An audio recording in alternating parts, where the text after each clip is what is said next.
here's where it gets weird. When you make a living off of creating art, like I do, and the goal of mine, like lifelong goal, would be to end up on the #1 slot of the Billboard charts. That would be incredible. That would change my life entirely. Okay? I've been working at this for over 10 years to get to a place to do something like that. And it's very hard to achieve it, especially being an independent artist. It's insanely hard to achieve a #1 Billboard slot. Now, a robot was able to do it, and its inception was just this year. That's terrifying. That shows that the consumers of the arts do not care as much who created the art. They don't care about the artist as much. They don't need to pay the artist as much because there isn't as much value now placed on the artist due to the fact that the #1 selling artist in the country genre at that moment in time isn't a human. It's a robot. So what does that tell you about the future for artists? Is the value going to be placed on the artist or the art? I would say my contention is it's going to be placed on the art rather than the artist, which is terrifying. That scares the shit out of me because I'm a professional artist. And I'm proud to say that because you know what?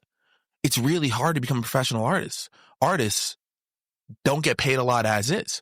If you do any sort of research on musicians, painters, anything that has to deal with the arts, typically they're not making a lot of money until they get to a point. Especially in music, being an independent artist and living off of that is really difficult because the industry is very, very gatekept. So you don't typically see an independent artist with a #1 song or even being a major artist at all. There's not really any independent artists that are selling out arenas. It doesn't exist. So what does that tell you?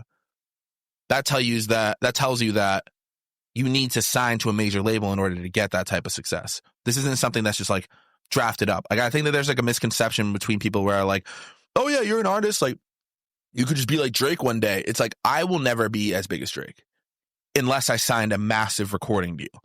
That's just the facts. Because put it this way, if I told you that everybody that played in the NFL on Sunday had to sign to the NFL, you would say, yeah, that makes sense.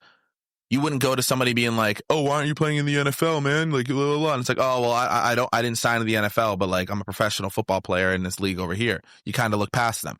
That's being an independent artist. There's an opportunity to get to the NFL, but in order to get to the NFL, you have to sign with the NFL.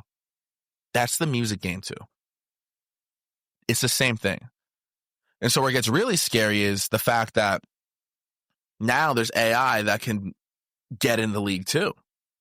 They're in the league and these labels are signing AI artists. See where I'm going with this? So the professionals that are going to be playing in the league aren't going to be humans one day. It's going to be AI.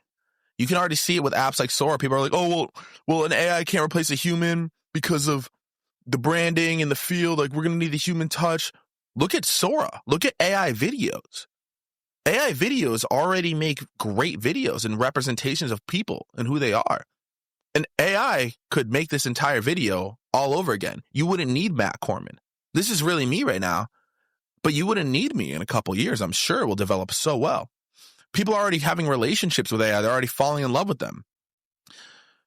That's terrifying.